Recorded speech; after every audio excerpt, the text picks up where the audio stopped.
Ya, Komandan Pusat Polisi Militer dan Puspom TNI Maijen TNI Yusri Duryanto Selasa 22 September mengerahkan 823 personil untuk mengamankan puncak perayaan HUT ke-80 TNI di Monas, Jakarta pada 5 Oktober 2025.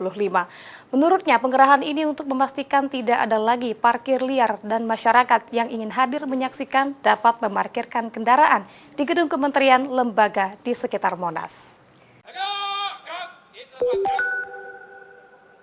Sejumlah personel gabungan menggelar apel kesiapan pengawalan lalu lintas dan parkir, walakir, dalam rangka perayaan Hari Ulang Tahun HUT ke-80 TNI di lapangan Monas, Jakarta, Selasa 22 September. Dalam keterangan pers yang digelar usai mengecek kesiapan pasukan, Komandan Pusat Polisi Militer dan Puspom TNI, Mayor Jenderal TNI Yusri Nuryanto, mengatakan terdapat 823 personel pengamanan yang dikerahkan.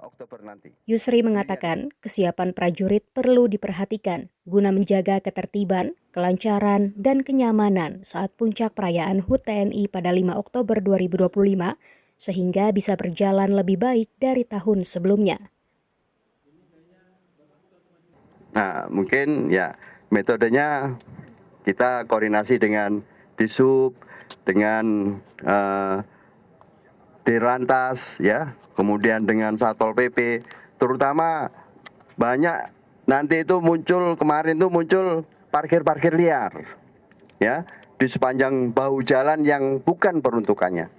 Nah, ini nanti akan kita tertibkan. Itu yang kemarin salah satu evaluasinya seperti itu. Yusri menyampaikan, masyarakat yang ingin menyaksikan langsung kemeriahan HUT ke-80 TNI dapat memarkirkan kendaraan di sejumlah kantong parkir gedung kementerian dan lembaga yang berada di sekitar kawasan Monas. Perayaan HUT TNI akan diisi oleh atraksi dari 140.000 personil TNI, lengkap dengan senjata dan kendaraan tempur roda 2 maupun 4. Dari Jakarta, Cahyasari Ibnu Zaki, Kantor Berita Antara, mewartakan.